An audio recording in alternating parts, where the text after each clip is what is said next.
Bonjour à toutes, bonjour à tous et bienvenue dans cette nouvelle vidéo. Une vidéo que vous m'avez demandé, qui a soulevé beaucoup de questions. Est-ce qu'un runner dans sa période de silence communique? Et si oui, comment il le fait?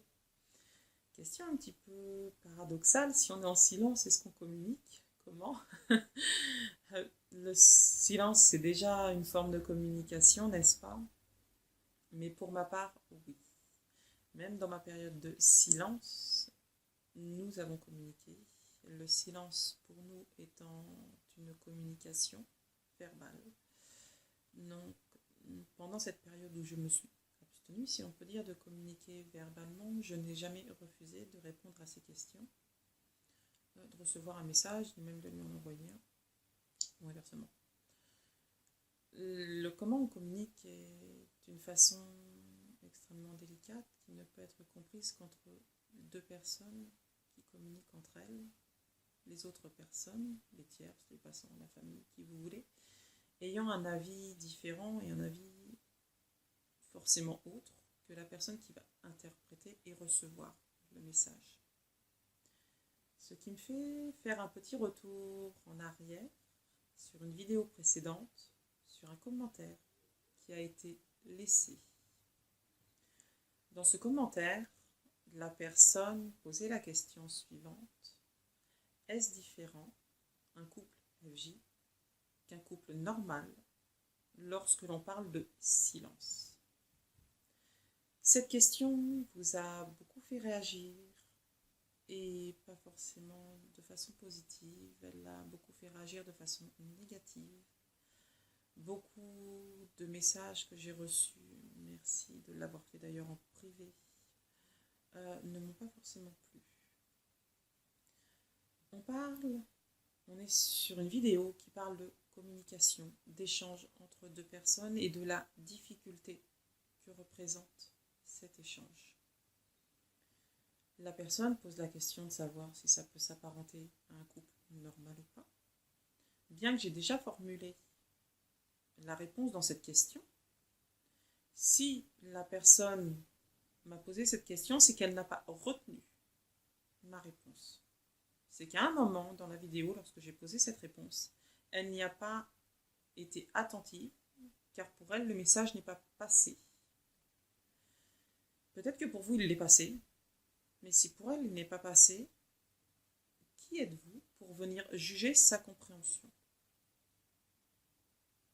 Et là, on va en revenir à nos tierces, où on dit souvent, mais qui sont pour venir interpréter les messages que nous laissons à l'autre? Ouais. Là, ça pose la question. Effectivement, je vais répondre à la question de cette personne qui se reconnaîtra, avec qui j'ai pu en discuter, bien entendu.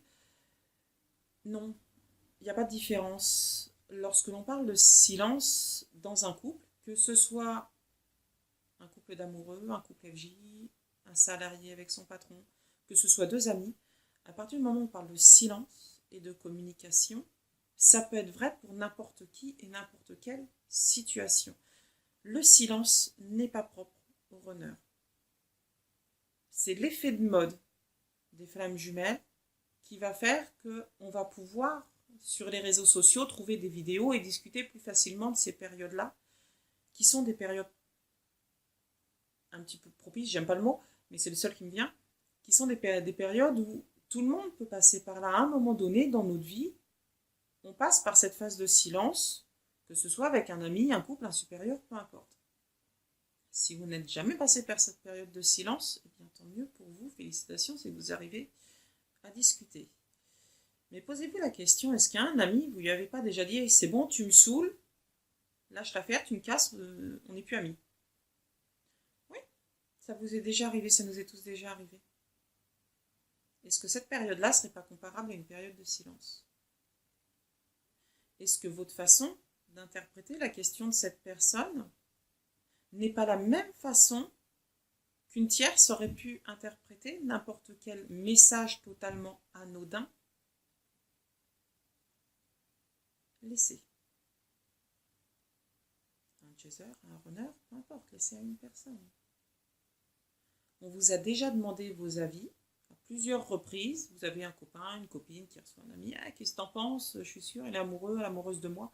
Oui, c'est des trucs classiques et courants, c'est des situations, on va dire, de tous les jours, plus ou moins, on a tous vécu ça et on donne notre avis. Notre avis, on le donne en fonction de notre vécu et de notre ressenti. De la façon dont nous interprétons les mots, de la façon dont nous interprétons la voix, si c'est laissé sur un répondeur, la façon dont nous interprétons la phrase, si c'est laissé dans un mail ou sur un réseau social. Ce que j'ai ressenti au travers de tous les messages qui m'ont été laissés, qui étaient concernant le commentaire qui avait été laissé sur ma vidéo, que j'ai d'ailleurs dû retirer, j'ai vu beaucoup de négativité dans les messages. Pour qui il se prend? T'as donné la réponse. Il peut pas relire la vidéo ou la réécouter. Mais non, les couples FJ, c'est pas comparable. Hey, c'est votre ressenti, c'est votre façon de vivre les choses, c'est votre façon de les interpréter. Bien sûr qu'un couple FJ n'est pas comparable à un couple normal. Mais dans une période de silence, tous les couples se ressemblent. Pourquoi? Parce qu'on est tous des individus différents. On est tous des personnes incarnées avec des sentiments, du moins, je l'espère comme ça. Et dans cette façon de recevoir ce message, dans la façon dont, si vous excusez-moi du terme, mais rentrez dedans pour certains, remettez-vous en question, qu'est-ce que ça vient chercher chez moi?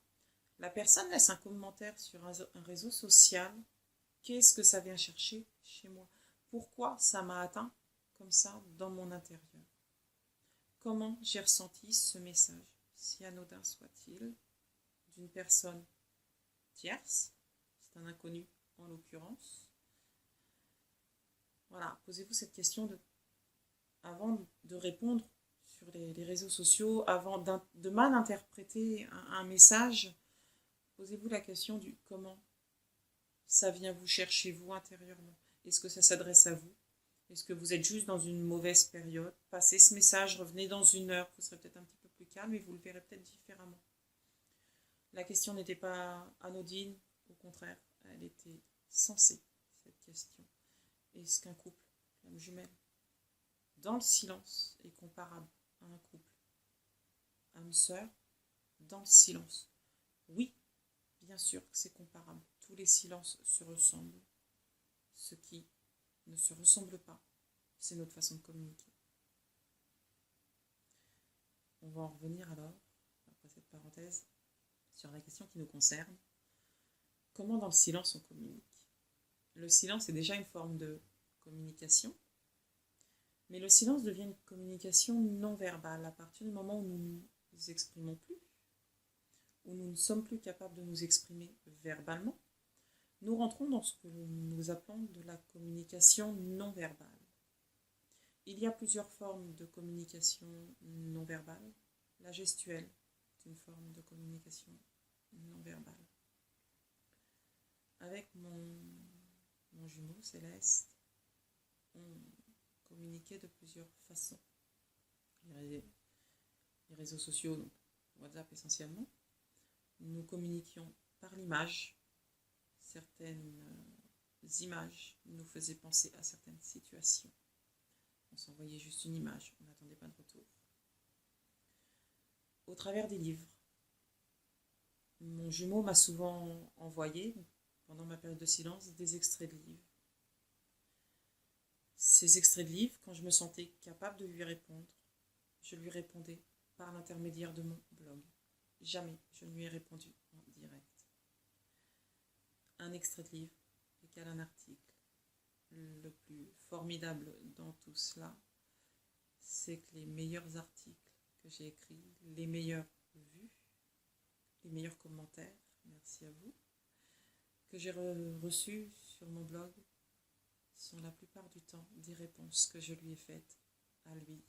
Merci là-haut, merci l'univers pour ce beau retour.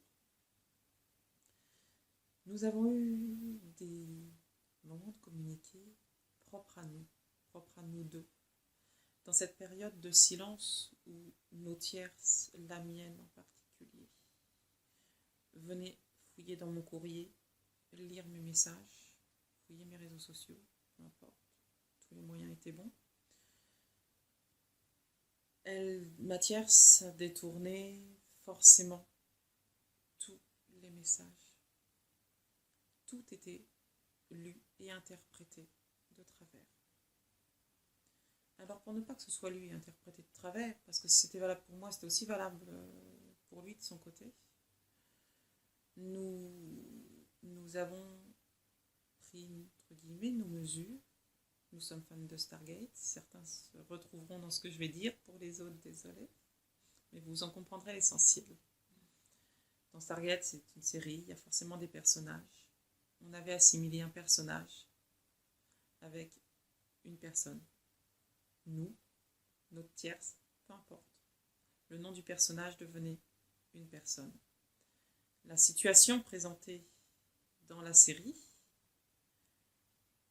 ce que les personnages de la série allaient dire à telle ou telle personne, allait nous renvoyer à nous, à notre propre situation, à nous. On s'est beaucoup servi de Stargate, des personnages, des situations, mais aussi de la langue des anciens. Et là, si on n'est pas fan de Stargate, ça va être difficile de traduire. Des dialectes Goa'uld pour ceux qui se retrouveront dans la série. On les a pas forcément appris par cœur, mais on avait plus ou moins les nôtres. Les chevrons de la Porte des Étoiles sont toutes ressemblantes à des destinations. Et ben nous, c'était notre carte GPS à nous aussi, pour savoir où nous devions nous retrouver, excusez-moi. Un symbole correspondait à un endroit, à un lieu. Les heures étaient déterminées autrement, plus ou moins on se connaissait, donc on savait que c'était à telle ou telle heure. On a beaucoup utilisé cette façon-là de communiquer. On a beaucoup échangé sur la série, sur les personnages. Ça nous a permis d'avoir une certaine autonomie.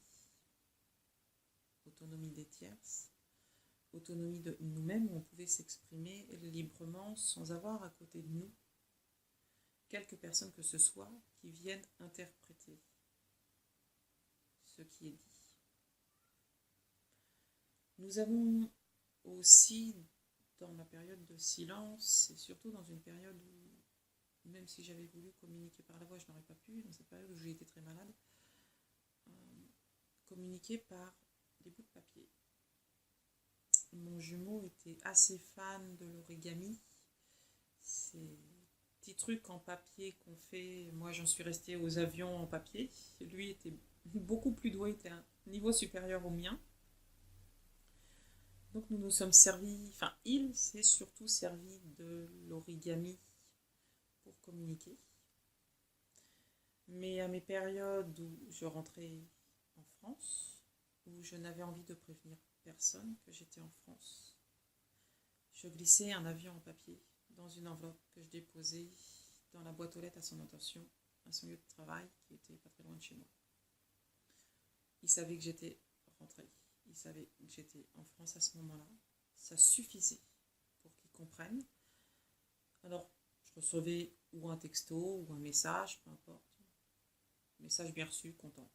En barre, ça suffisait. On en revient à la vidéo de la dernière fois, pas besoin de 36 000 messages. L'idée était juste, dans ma période de silence, lui permettre à lui de savoir où j'en étais et où j'étais, dans quelle partie du monde je me trouvais.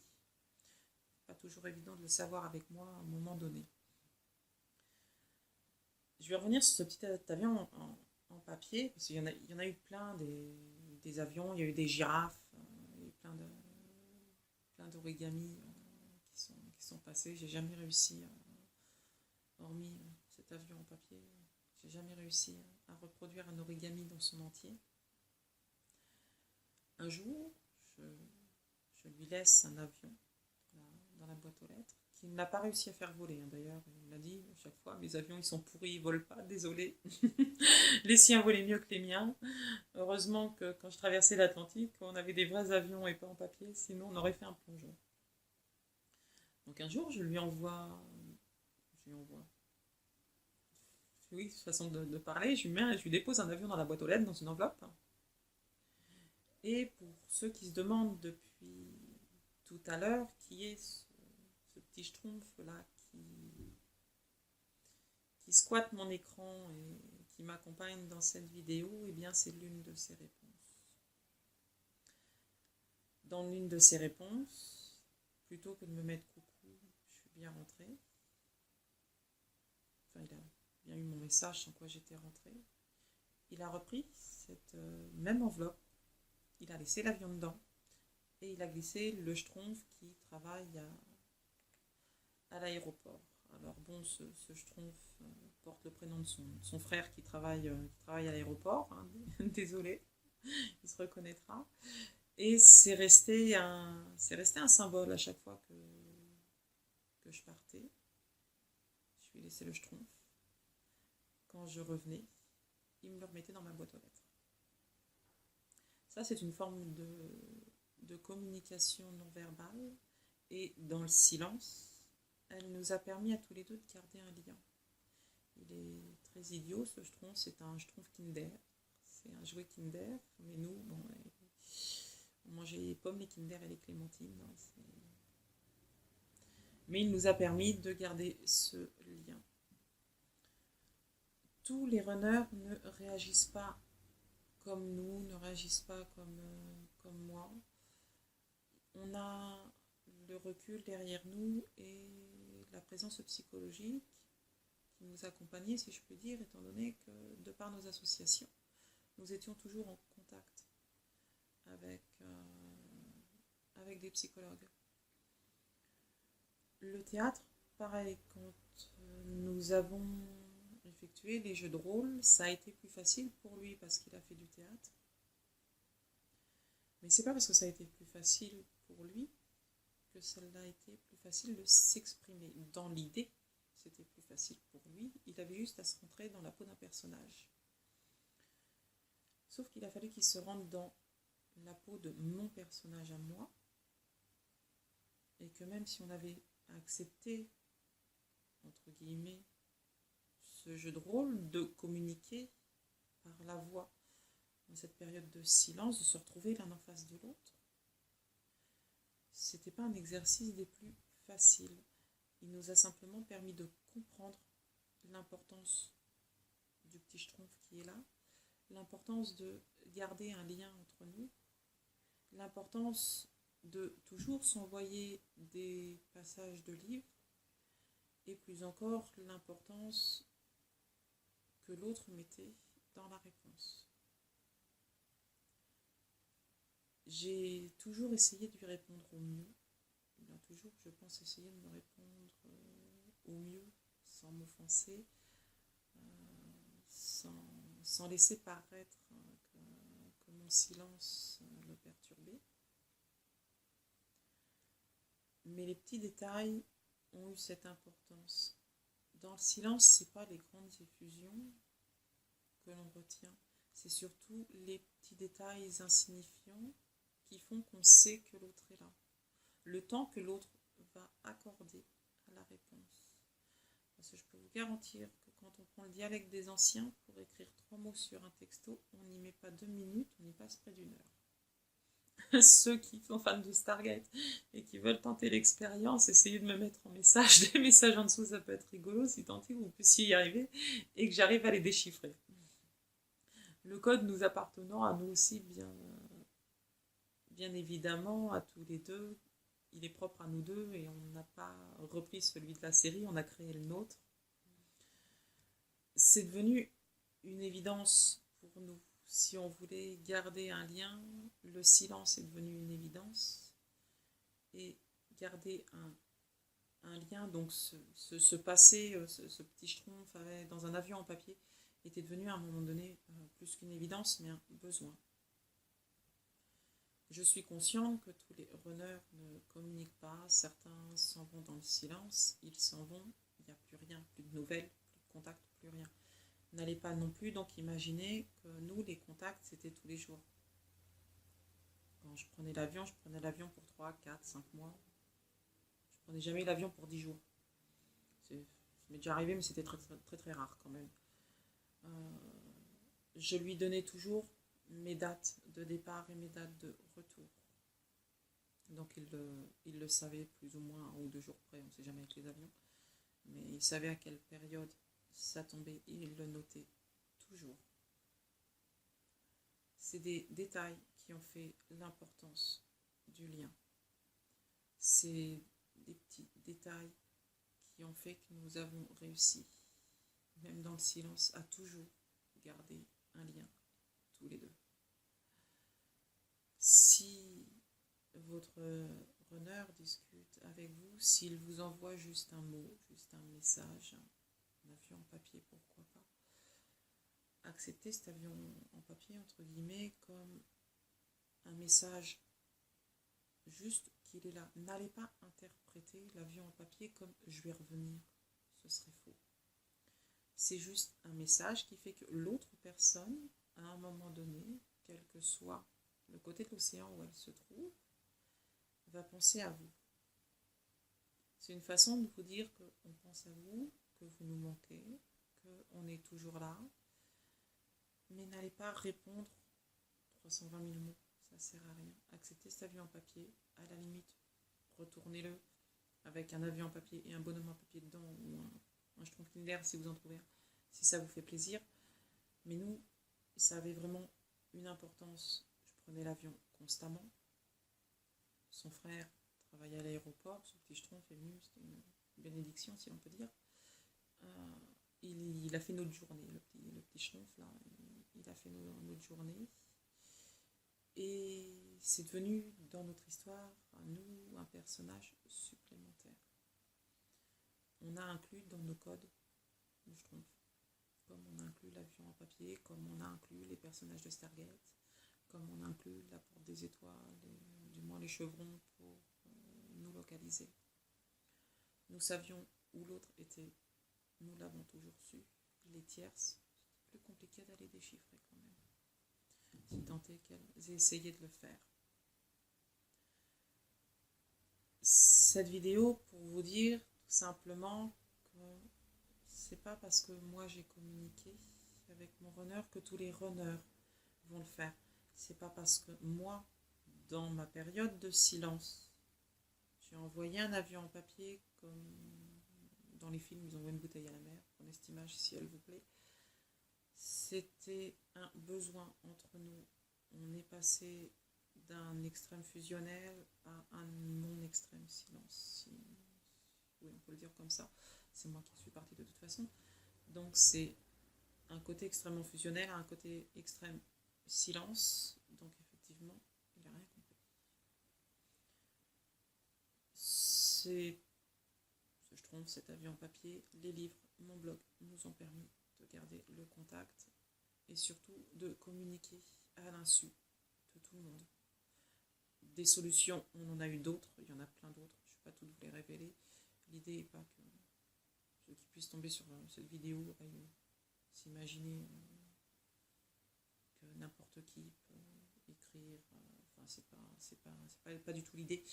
L'idée c'est de vous expliquer que un runner, un chaser, ou même, parce que c'est valable pour n'importe quel couple, vous devez trouver la solution qui vous convient pour communiquer.